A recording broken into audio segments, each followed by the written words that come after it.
At 3 o'clock in the afternoon, we arrived before the fort of the Huron and the Algonquins' enemies, where the savages made some skirmishes with each other, although our design was not to disclose ourselves until the next day, which, however, the impatience of our savages would not permit, both on account of their desire to see fire opened upon their enemies, and also that they might rescue some of their own men, who had become too closely engaged and were hotly pressed.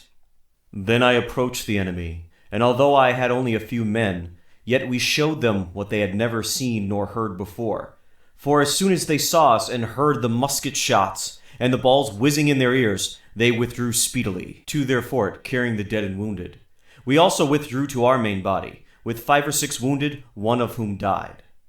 This done, we withdrew to the distance of a cannon range, out of sight of the enemy, but contrary to my advice and to what they had promised me, this moved me to address them in very rough and angry words, in order to incite them to do their duty, foreseeing that if everything should go according to their whim and the guidance of their counsel, their utter ruin would be the result. Nevertheless, I did not fail to send to them and propose means which they should use in order to get possession of their enemies.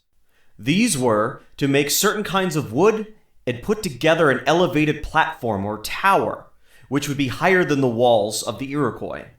Upon this were to be placed 4 or 5 muskets, who should keep up constant fire over the walls, and by this means dislodge the enemy who might attack us.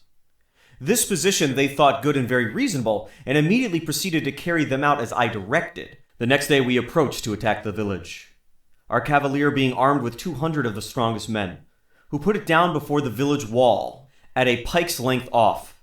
I ordered 3 muskets to mount upon it, who were well protected from the arrows and stones that could be shot or hurled at them. Meanwhile, the enemy did not fail to send a large number of arrows, which did not miss, and a great many stones, which they hurled from their palisades. Nevertheless, a hot fire of muskets forced them to dislodge and abandon their galleries, in consequence of the tower which uncovered them not wanting to venture to show themselves, but fighting under shelter. Now, when the tower was carried forward, instead of bringing up the large wooden shields as I had ordered, they abandoned them and began to scream at their enemies, shooting arrows into the fort, which in my opinion did little harm to the enemy.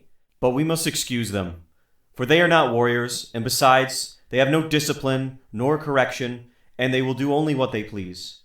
Accordingly, one of them set fire inconsiderately to the wood placed against the fort of the enemy, quite the wrong way, and in the face of the wind, so that it produced no effect. The fire being out, the greater part of the savages began to carry wood against the palisades, but in so small a quantity that the fire could have no great effect.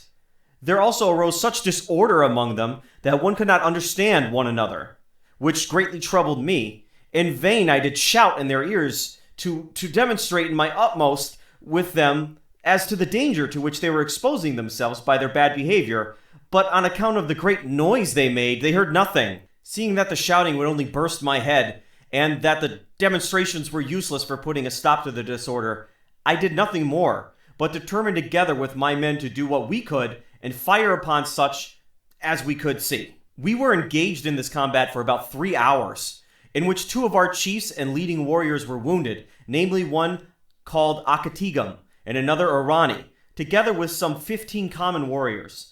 The others, seeing their men and some of their chiefs wounded, now began to talk of a retreat without further fighting, in expectation of the 500 men whose arrival could not be much more delayed. Thus they retreated, a disorderly rabble.